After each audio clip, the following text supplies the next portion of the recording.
everybody. Hit that like, hit that subscribe, comment down below. Let me know what you think about this video. Today we're going to be doing the mid-season review. And I got a couple things to say. Some things that are good, some things that we can work on. But right now we're 6-3. And first off, before we even start this review, I'm actually one of the ones included. I have to calm down. I mean, listen. Into the bye week, we are 6-3. That is pretty incredible. Move my mic. That's how incredible it is. That is pretty incredible. That is something that, if you told me in the beginning of the season that we were going to be 6-3, I'd have been like, that's great. I love that going into the bye week. And one of the biggest things that we'll talk about too is that we're going into the bye week. This team has been injured like crazy. This team has had almost a similar amount of injuries that we had last year, we've had this year. And that's been a big problem. Excuse me. And the thing is we're 6-3 battling through injuries. Now, Kansas City, that was one of those that, that was a tough game. That was a tough game to lose. And honestly, there's a lot of good takes from that game. The Buffalo Bills game and the Eagles game, both of them, we had significant injuries on the offensive line, and we didn't have either one of our cornerbacks for those games. So I can even say that we're slowly getting better. Clearly, as you can see, with the Kansas City Chiefs game, I think we held them to the least amount of yards and points that they've had the entire season. And the thing is that there's a big reason for that, because Xavier Howard and Jalen Ramsey are back on the field. So one of the best takeaways that we can go over is we'll go over the defense. Now, the defense has been slowly but surely, I was one of those that I was like, this Vic Fangio defense is garbage. I was heated in the beginning of the season. But as everybody was saying, I'll give credit to, Dougley Do Wrong and Reason, mostly Dougley, because he was saying this. Everybody was like, have patience. And sure enough, you had patience, and now this defense is really, not only is it looking good, it's looking great. To be able to stop Patrick Mahomes, to be able to have Travis Kelce only have, 14 yards last game. This defense is turning into an elite type of defense.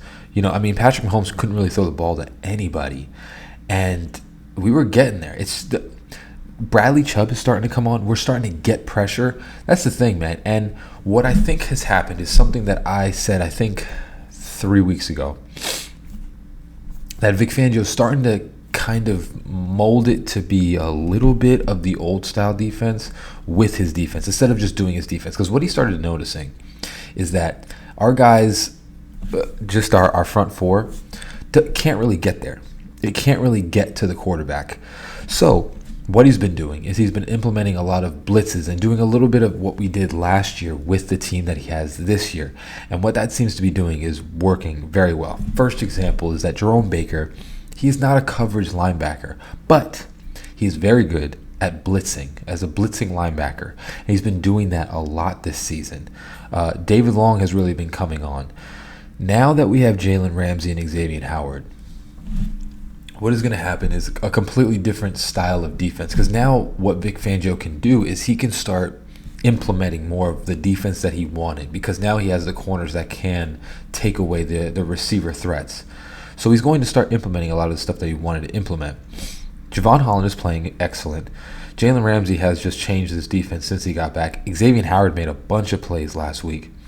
This defense is looking up and up. Even David Long, who we were all, again, including myself, was saying, man, this guy can't do nothing. This guy is terrible. He's no good at pass coverage.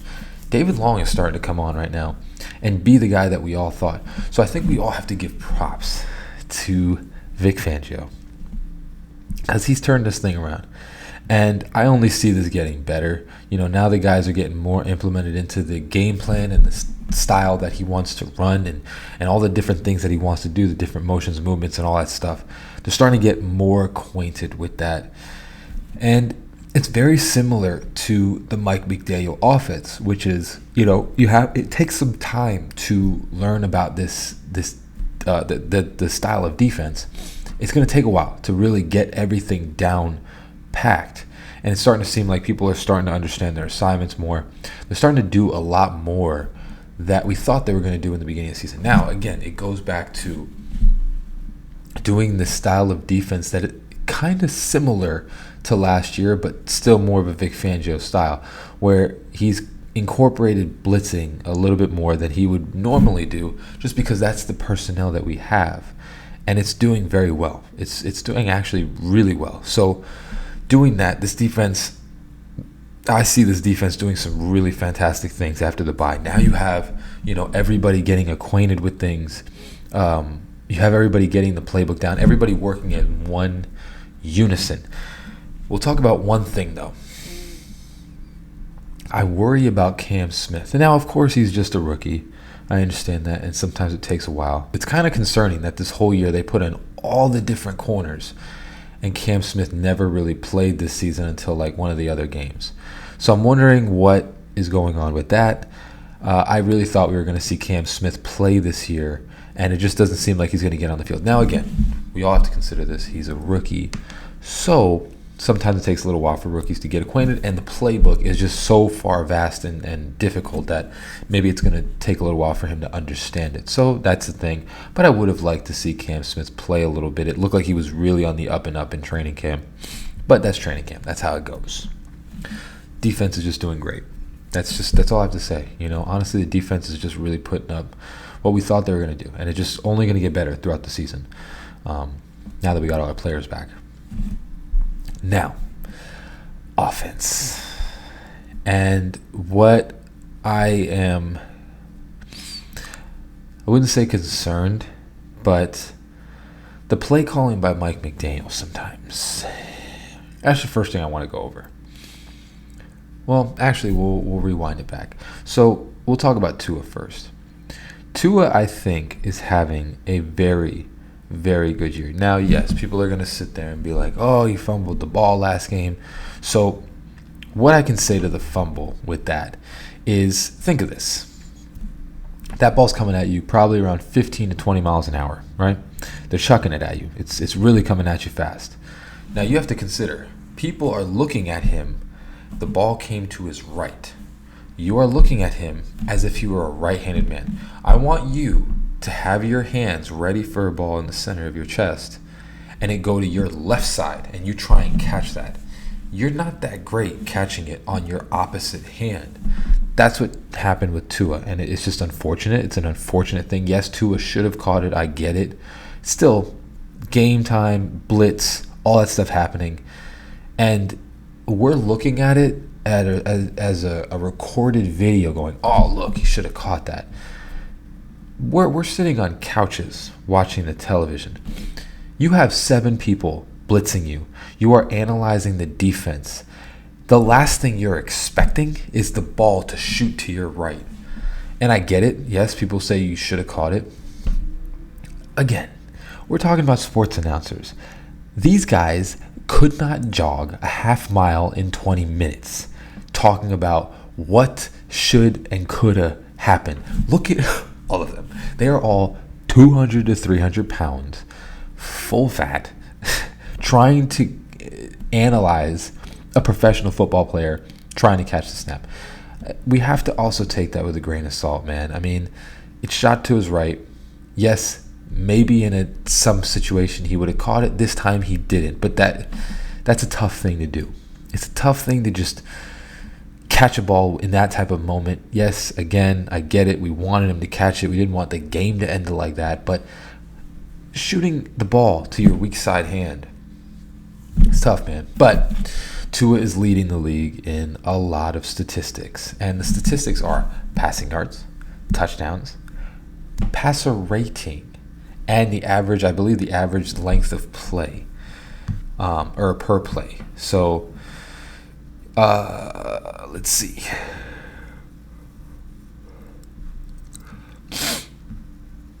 So yes, the average yards per play is 8.5. So yes, he's leading that as well. Tua's leading the league in all categories. So the people that are saying the MVP chance, they're not real because he lost a couple of games to good teams.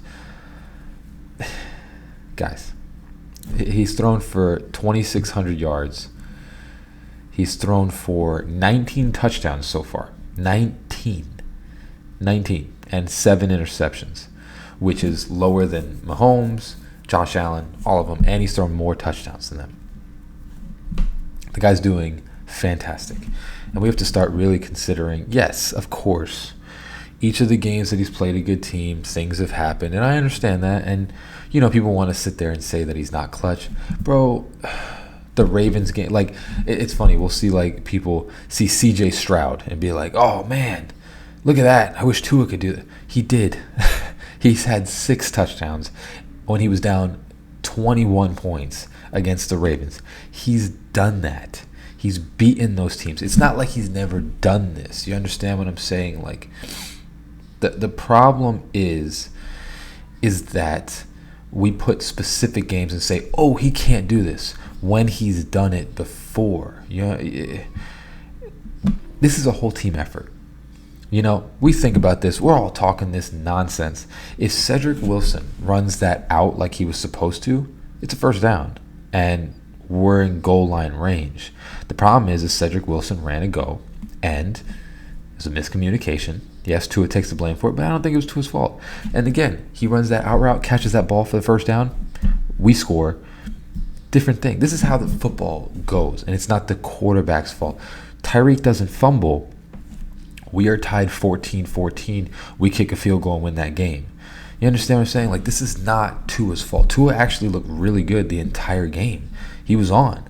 His players were dropping passes. They weren't running the right routes. They were missing the ball in the air. It's like this isn't Tua's fault. Tua's doing what he needs to do. The play calling at the end, that we'll get into. But Tua is doing phenomenal this year. And he's only going to get better, because you have to consider is that we had a lot of injuries, offensive line injuries. Most of the time he was playing with backups. You understand what I'm saying? You have to consider after the bye week, we're probably getting Robert Hunt back. So now we have Connor Williams, Teron Armstead, Robert Hunt, Austin Jackson, and then somebody manning the guard position, which hopefully, and I we'll talk about it with Mike McDaniel, but the offensive line should be sturdy now, where now he can do what he needs to do. Plus, we're playing these difficult teams at home now. So it's different. It's, we played all of the difficult teams at their house. And the Chiefs, yes, we were in Germany. It was their house. They had so many Chiefs fans over there. It was at their house. Now we're playing them at home, which makes a huge difference. It's going to make a huge difference for the play calling, because there's so many motions and everything that it's hard to do that when it's so loud. You can't hear what direction you're trying to get. That might even have accumulated to what happened with Cedric Wilson on that last play. So Tua's doing great, and he's only going to get better. Yes, he has a couple mistakes. So does every quarterback. Patrick Mahomes fumbled in the game. He fumbled when he was getting sacked, and it led to a touchdown. You know what I'm saying? So it is what it is. Quarterbacks make mistakes. I think people want Tua to complete 26 for 26 every single game, 400 yards, 4 touchdowns every single game. If he doesn't do that, he sucks. Makes no sense. The guy's playing incredible this year. He's leading the league in everything. Like, I've never seen. And people want to say, oh, it's the system. But there's been plenty of quarterbacks that were in systems. They were never leading the league in everything. He's leading the league in everything. Everything. He's taken the least amount of sacks, or some of the least amount of sacks. He's thrown the smallest amount of interceptions. He's thrown the most touchdowns. He has the highest passer rating. He has the highest average yards for pass.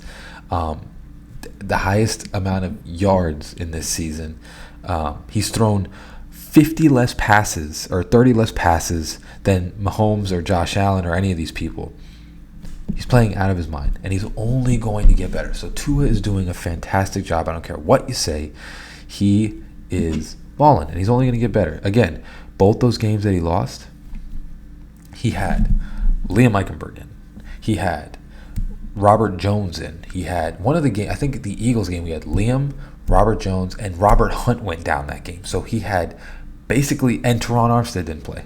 So he had basically 4 backup offensive linemen playing one of the best defensive lines in the league. People are forgetting. And then again, Liam Eichenberg's first game was against Buffalo, and he did terrible. Injured Teron Armstead. And just...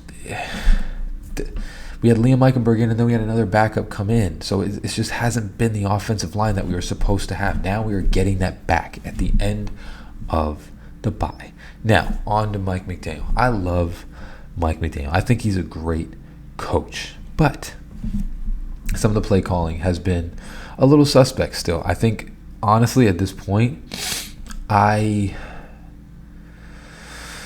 think Mike McDaniel's panic button is make Tua do everything, and at the end of the game,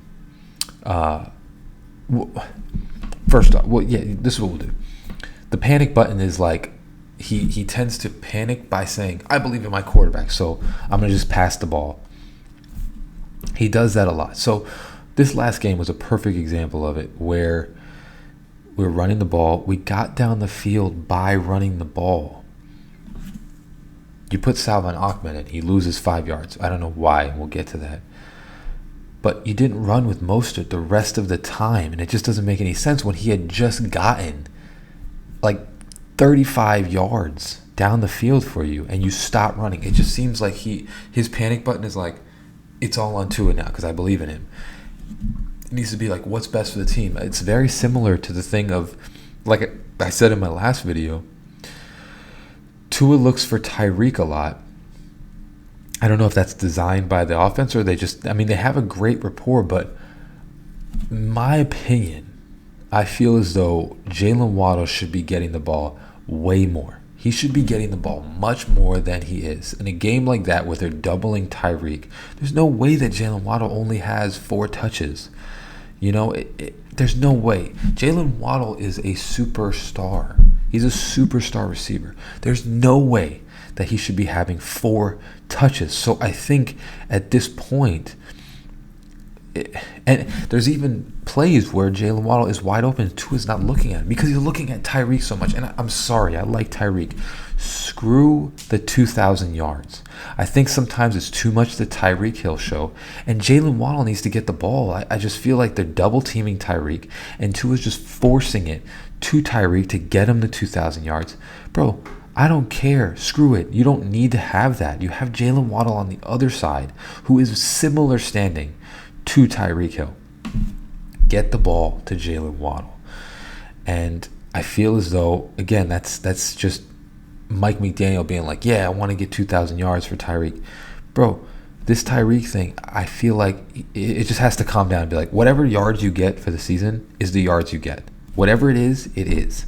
As long as the team is winning. Because I feel like when we get into these games, we're just trying to get it to Tyreek too much.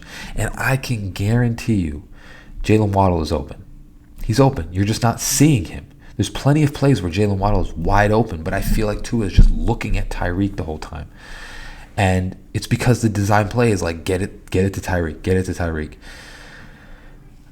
I think he has to look at Jalen Waddle. I think the plays have to be designed for both of them. Designed for Tyreek and Jalen Waddle. It's like, what I find really funny too, you ever notice that these cheat motions that we keep doing, I don't ever see Jalen Waddle doing them.